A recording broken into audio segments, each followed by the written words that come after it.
Amoy dagiti disipulo ni Apo Jesucristo.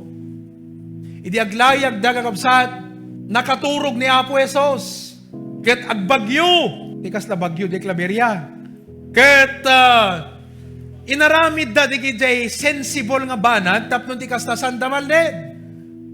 Ngam dimting dan ti pagpatinggaan. Te kunatay nga kanibusanan. Anat kanibusanan, ala ibagayo man ti other meaning na. Nagpatinggaanan ti amin nga kabailan, kanibusahan akong kunanan, awanan. Dimtengdan kakabsat ti kanibusanan. Amoy no apay nga napanunot da nga kunada, kanibusanan ng kunada, sanda na lagip nga kadwada ni Apo Jesus. Di may sapay kakabsat, nakaturog. Katriniing dakat kunada, Apo, marinebneb tayon. Imakder ni Apo Jesus, pinagtalna na, kat sana ko nakadakwada, nagkapoy ti pamati yon. Kaslang ti kayat na nga sawen, apay, nulumnad tayo, hanak mairaman. Ipalubos kung tungorod nga lumnadat. No hanak nga lumnad, hangkay mo't nga lumnad. Listen, if God cannot fail, we cannot fail.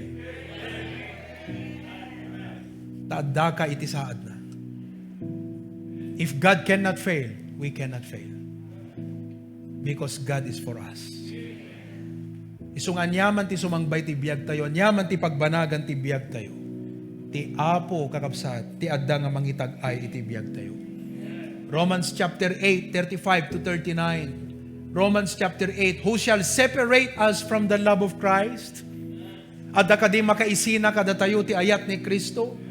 Shall tribulation, umay man ti panagrigrigat, or distress, or persecution, or famine, or nakedness, or sword. As it is written, for the sake we are killed all the day long. We are accounted as sheep for the slaughter. 37, nay, in all these things, tibaitan, dagiti amin na banag, nakarkaro tayo paingam, dagiti conquerors, we are more than conquerors, through Him that loved us.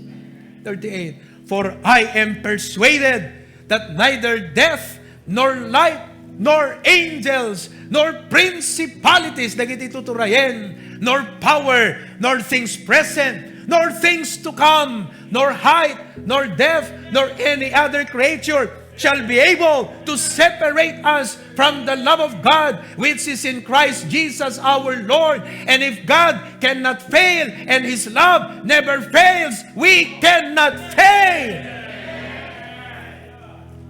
Whether I live or I die, I am the Lord's.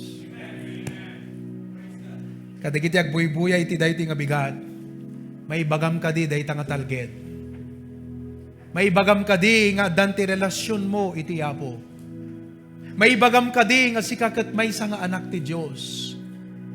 May bagam kadi nga sikakat adatalged mo nga numatay ka.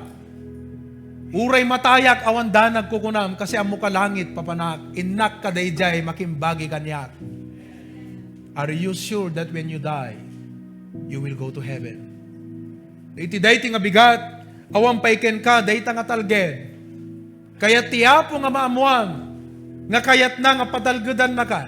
John 3:16, for God so loved the world, that He gave His only begotten Son, that whosoever believeth in Him should not perish, but have everlasting life.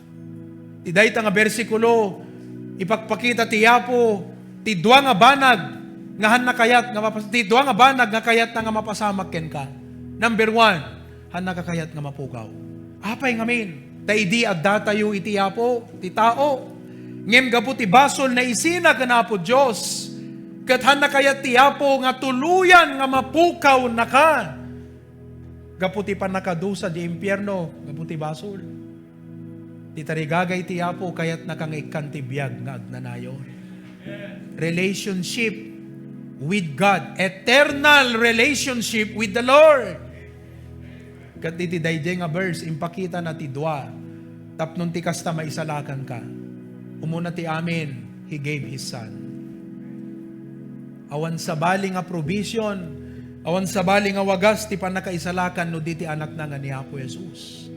Iso tinangted ti pakaisalakanan. Awan relihiyon nga makaisalakan. Awan iti makaumanay nga aramid nga naimbag nga makaisalakan. Ni Kristo laeng ti manubot ken mangisalakan.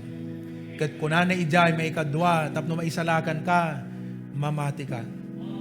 Kayat na nga sa wen nga anugutem nga managbasol ka, nga aklunem nga hamo maisalakan iti bagim, ket aklunem nga ni Kristo laeng babaen ti ipapatay na, panakaitabon ken panagungar, ket dayjay laeng iti umdas nga makaisalakan ken ka.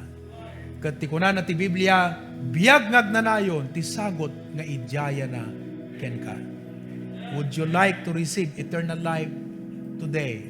You need to accept Jesus Christ as your personal Savior. Kararag tayo kakabsat, mabaling nga dadagbuy-buya, nga bisbisita iti dayti nga gundaway. First time mo nga mangagan, dayti nga adipan iti Apo. Nablesan ka, dagiti na ibalikas. Ngem dayti iti kadaklan nga blessing nga kayat ti Apo, nga itudking ka. Biag na agnanayon. Dawatek nga makipagkararag ka, tamed ka, kidem ka. Kat sa dinuman ti ayan mo, dayti nga gundaway gayem. Sumurot ka iti dayti ababa nga kararag. Taidalan ka, iti kararag ti pamati, nga i-express mo di puso, ti panangawat mo kana Apo Jesus. Surutan nat. Apo Jesus, agyamanak, tinaindaklan nga ayat mo, tasyak managbasol, ket madusa, ngem hamo kayat nga mapukawak. Kayat mo Apo nga isalakan nak, ket agyaman nak Apo Jesus. Tainted mo ti biag mo, adaton a sakripisyo, tapno mangikaro ken mangbayad, ti dusa ti basol mi. Itanga kan ito. Apo Jesus, awaten ka, agtalekak ken ka, akas mangisalakan ken manubot ko. Agyaman nak Apo, iti biag nga agnanayon, ken daytoy baro nga relasyon ko ken kaita. Thank you that whether I live or I die, ket kuko na. Amen and amen. Praise the Lord. Let us know. No nakipagkararag ka, dayem, ikabil mo dito comment section, ket mabalin mo, nga ipaneknek iti dayti nga gundaway nga kuna may saat nga namati imawat kini Apo Jesus. What a blessing. Isu nga kakabsat, sursurwen tayo iti nadyusan nga panagpanunot. Glory to God.